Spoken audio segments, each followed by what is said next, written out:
voulais continuer un petit peu sur la neuroatypie, parce que j'ai fait une vidéo il n'y a pas longtemps qui s'appelait HPI, modèle existentiel terrestre. Et en fait, je disais que je suivais des cours en ce moment sur les HPI, que quelqu'un m'a gentiment partagé. Et j'ai continué et je suis allé un petit peu plus profond, un peu plus peut-être de compréhension sur ça. Et peut-être que vous allez grave tomber là-dedans, et c'est pour ça que je voulais faire cet audio. En fait, dans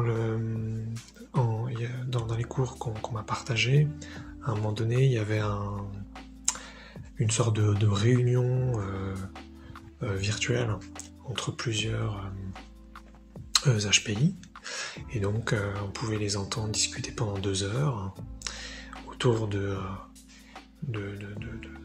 sujet, hein, évidemment, et puis donc de ce qu'ils vivent en tant qu'HPI dans le monde. Et à un moment donné, j'ai vraiment ressenti qu'il y avait un décalage avec moi. Et ce qui était assez désagréable, parce que j'étais censé finalement être davantage avec mes pairs, même si c'est virtuel bien sûr, et que c'était donc un enregistrement dans lequel je ne participais pas. Mais j'ai senti un décalage. Et en écoutant autre chose plus tard, il y avait une autre réunion, et là il y a quelqu'un qui a dit qu'elle était THPI, donc pour ceux qui ne savent pas, c'est donc très haut potentiel intellectuel. Les mots sont pas très importants, il faut faire attention avec les interprétations d'ego, hein, je le précise. On s'en fout complètement des mots, c'est juste pour avoir une idée finalement de la neuroatypie des gens, c'est tout. Et elle a dit donc, cette personne qui était THPI, elle a dit qu'elle avait du mal avec les réunions HPI. Et là j'ai fait putain, mais c'est exactement ce que je vis. Donc ce qui veut dire qu'a priori, donc moi je suis pas HPI, je suis au moins a priori un cran au-dessus, peut-être plus, mais c'est pas important, parce qu'après, pour ceux qui savent pas, il y a TTHPI, il y a TTTHPI, il y a TTTTHPI, bref. Mais il faut quand même se checker sur l'ego, faut faire quand même attention à ce genre de petites choses, mais en fait c'est ça que je sens. C'est-à-dire que les HPI, ils ont un souci avec, je dirais, les neurotypiques, parce qu'ils sentent un énorme décalage. Les HPI, ils ont accès à toute une conception de l'existence, de la vie, de la société que les neurotypiques ne voient pas. Et en fin de compte, les THPI voient plein de choses que les HPI ne voient pas, et donc les TTHPI vont voir a priori plein de choses que les THPI ne voient pas, etc. Et donc je voulais parler de ça parce qu'en fait ça m'a hyper touché d'entendre ça, parce que c'est un petit peu horrible, hein, on rencontre enfin finalement quelque chose qui fait sens pour nous, et on ressent qu'il y a encore un gros décalage, et on se dit mais putain, mais ça s'arrête tout ce truc quoi. Où est enfin l'endroit où je vais être enfin avec mes pairs, et enfin on va se comprendre entre nous quoi. Parce que il s'agit pas du tout de supériorité et d'infériorité, il s'agit d'être ensemble quoi. Et donc déjà voilà, ça m'avait vachement peiné, c'est pour ça que je voulais vous le partager, parce que je suis sûr qu'en fait il y a plein de gens qui vivent ça, et d'ailleurs on doit le vivre aussi dans l'autre sens, hein. Si vous étiez neurotypique et que vous vous retrouvez à un moment donné parmi des HPI, vous allez être en décalage et ça va être désagréable pour vous, et si vous êtes HPI, vous vous retrouvez à un moment donné dans un groupe de THPI, peut-être que c'est pareil, vous allez être en décalage et ça va être désagréable pour vous, donc ça marche évidemment dans les deux sens.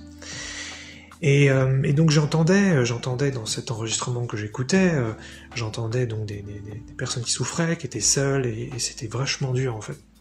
Et plus en fait vous montez, donc THPI, TTHPI, TTHPI, plus vous avez un décalage avec le monde, plus vous avez un décalage avec la société. Et et donc les gens, il y en a qui disaient que peut-être ils devenaient misanthropes, ou que vraiment ça devenait trop dur, et il y avait trop de décalage quoi. Ah là là. C'est pas évident. Et moi je me suis dit que je voulais faire cet enregistrement pour parler d'unité, parce que il y a d'autres voies évidemment, il n'y a pas que celle-là. Mais vraiment c'est un truc moi qui m'a beaucoup aidé. Pratiquer l'unité, m'intéresser à ce que ça voulait dire, parce que une des choses qui est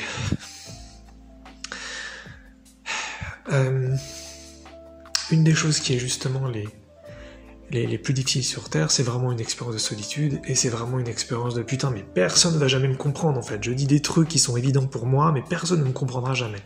Et c'est ce que vivent donc beaucoup d'HPI, de THPI, de TTHPI, etc. Ça pourrait être, enfin non, j'allais donner un exemple négatif, mais ça me semble pas utile.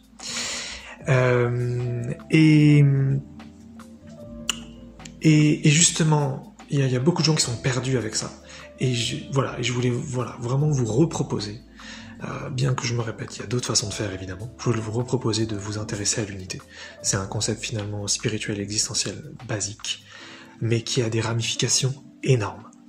Et en fin de compte, quand vous vous intéressez à ça, par exemple si vous êtes HPI et que vous avez du mal avec les neurotypiques, vous êtes THPI, vous avez du mal avec les HPI, ou si vous avez, je sais pas, parce que je maîtrise pas l'autisme, ou les 10, ou les TDA, je maîtrise pas, hein, je le dis tout de suite. Hein.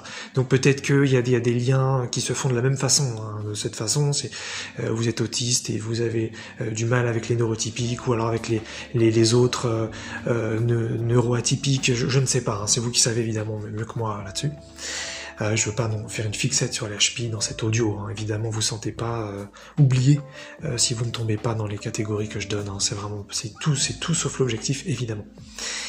C'est que quand vous pratiquez l'unité ou vous y intéressez, vous pouvez vous commencez à vous rendre compte que donc, tout ce qui est à l'intérieur c'est à l'extérieur et inversement. Et ce qui veut dire que quand vous rencontrez quelqu'un qui est neurotypique, si vous êtes HPI par exemple, il y a une partie de vous qui est neurotypique et c'est pour ça que vous le rencontrez. Il y a une partie de vous qui pense comme ça. Et ça, c'est quelque chose qu'on peut vérifier plus tard, c'est-à-dire que vous n'êtes pas forcément au top sur tous les sujets. C'est-à-dire que moi, par exemple, admettons que je sois THPI, hein, attention, hein, je ne suis pas diagnostiqué, je le précise. Eh ben, ça veut pas dire que je suis très haut potentiel intellectuel sur tous les sujets. Dans la vidéo d'avant où je parlais donc de ça dans l'épisode 2, je disais que par exemple j'étais une bille sur les technologies externes. Je comprends finalement rien, je sais pas moi, au téléphone, aux voitures, à l'électricité. En fait, ça m'intéresse pas, mais même je me sens pas attiré par ça. Donc, il faut pas du tout penser qu'on est au top sur tous les sujets et qu'on comprend tout. Pas du tout. On va juste très très bon, peut-être dans certains domaines, et c'est tout. Et d'ailleurs, les neurotypiques vont être aussi très bons dans certains domaines, évidemment. Donc, déjà, ça peut être ce genre de petits trucs qui vont permettre de voir que nous aussi, on peut être pas très profond, pas très adapté, pas très compréhensif sur certains sujets. Et de voir que de la même façon que chez nous, si on a des trucs, on se trouve brillant, on se trouve vraiment excellent, on se dit la vache, mais je comprends des trucs de ouf sur certains sujets, c'est dingue.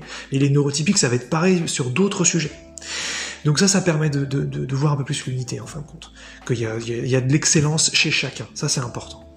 Et puis sinon, une autre approche pour essayer d'un petit peu de voir la perfection, et ça c'est quelque chose que moi j'ai commencé à ressentir dernièrement, c'est que mes perceptions en fin de compte se sont un peu plus développées vis-à-vis de ce que je suis, et donc je peux commencer davantage à voir l'énergie des gens et la dimension intérieure des gens. J'en suis au tout début, hein, donc pour l'instant c'est pas très précis, c'est surtout de l'énergie non 3D que je reçois, et donc j'ai du mal parfois à mettre des mots dessus.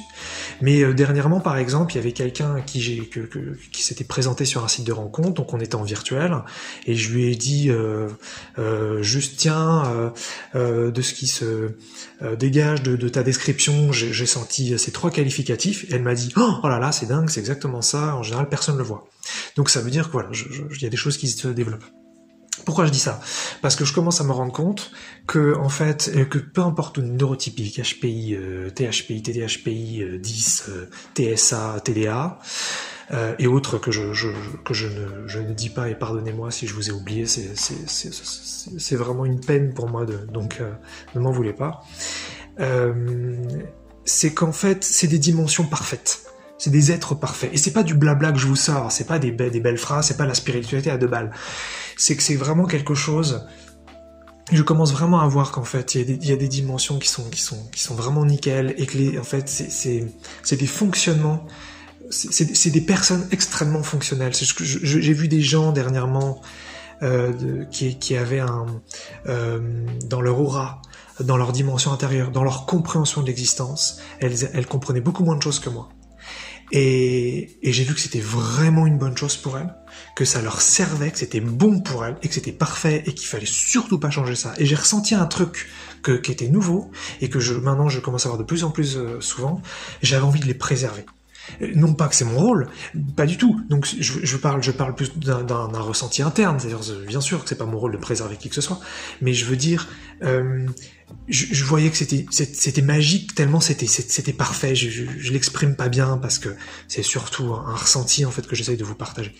Mais ce que je veux dire, c'est que plutôt que d'essayer de leur faire comprendre d'autres choses et de se dire qu'il faut les changer et de se dire que voilà, ils seraient mieux autrement et que non, ils sont vraiment à leur place et dans le très bon sens du terme et c'est très très beau et c'est parfait. Et ça, je commençais vraiment à le voir et je commence à le voir avec des gens que je rencontre physiquement, je commence à le voir donc sur des gens virtuels où parfois j'arrive juste à lire un texte, j'arrive à voir que c'est des gens qui comprennent moins de choses. J'essaie de le dire vraiment de façon respectueuse, c'est pas toujours évident.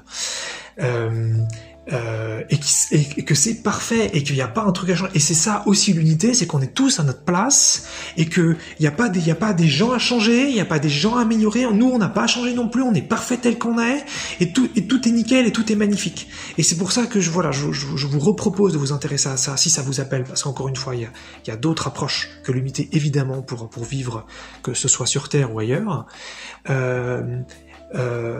Mais c'est vraiment quelque chose, moi, qui m'a beaucoup aidé, parce que je vois des gens qui peuvent tomber dans la misanthropie, qui peuvent tomber dans l'horreur, parce qu'il y a tellement de saloperies sur Terre qui pètent des plombs, ils se sentent trop mal, il y en a qui se suicident évidemment, et moi je suis passé pas loin énormément de fois, mais même au-delà de ça, même les gens qui survivent et les gens qui construisent des vies dans la solitude, dans la galère, et ils s'en sortent pas parce qu'ils comprennent rien à ce putain de monde pourri, et ben justement, si vous vous intéressez davantage à l'unité, il y a beaucoup de choses, en tout cas je trouve, qui font vraiment sens, et on peut voir qu'en fait des choses qui sont chez nous sont chez les autres, parfois on pensait que c'était impossible, qu'on était trop différents et qu'on se comprendrait jamais. Non, il y a vraiment des liens qui se font quand vous vous intéressez à ça, et puis au plus de ça, voilà, je me répète avec plaisir, vraiment les gens sont parfaits tels qu'ils sont et il n'y a pas à les changer. Et d'autre part, il existe évidemment des gens qui fonctionnent comme vous les avez pas rencontrés, pour X raisons dans lesquelles je vais pas forcément aller là-dedans maintenant. Mais oui, bien sûr que oui, si vous êtes HP, il y a d'autres HP, si vous êtes THP, il y a d'autres THP, si vous êtes TTHP, il y a d'autres TTHP, si vous êtes neurotypique, il y a d'autres neurotypiques, si vous êtes autiste, il y a d'autres autistes, si vous êtes 10, il y a d'autres 10, si vous êtes TDA, il y a d'autres TDA. Et évidemment qu'il y en a d'autres, c'est pas parce que vous les avez pas rencontrés qu'il y en a pas. Mais en tous les cas, vous pouvez pratiquer l'unité en attendant ou autre chose qui vous touche, qui marche pour vous surtout. C'est ça le plus important. C'est que moi je parle de ça, mais c'est que vous ayez quelque chose, que vous trouviez quelque chose qui vous, voilà, vraiment qui vous appelle, qui vous aide. Il est possible que l'unité ce soit totalement abstrait pour vous, délirant, bizarre ou je sais pas quoi. Et à ce moment-là, jetez évidemment ça tout de suite. Mais voilà, en entendant effectivement cette personne, donc comme je vous disais au tout début, qui disait qu'elle était THPI, qu'elle avait beaucoup de mal avec l'HPI, donc je me suis retrouvé dedans et je sentais qu'elle avait beaucoup de peine et je me suis dit bon, j'ai envie de faire cet audio et voilà, on est tous ensemble, on est tous parfaits tels qu'on est et on va, et voilà, et peut-être qu'elles existent déjà, hein, j'ai pas de prétention là-dessus, mais on va le moment venu créer des technologies pour mieux se comprendre. Moi je parle de toute façon de communication par conscience pour enfin se comprendre cognitivement les uns les autres. Ça c'est, moi je pense à ça depuis tellement longtemps, c'est évident qu'on peut le faire pour qu'on puisse avec éthique et respect et sécurité, on puisse mélanger nos consciences pour des temps donnés afin qu'on puisse vraiment se comprendre tel qu'on est, qu'on arrête avec le verbe parce que le verbe c'est extrêmement limité. J'ai plein d'idées comme ça et j'entends par là il doit y avoir plein d'autres qui ont des idées comme ça, donc soit ces technologies elles existent déjà et faut les démocratiser ou faut les perfectionner, soit elles sont à créer et voilà, si d'ailleurs vous avez envie de participer à créer ça, contactez-moi. Moi je suis là-dessus depuis des années, je suis tout seul là-dessus et je continue même si parfois effectivement je lâche un peu.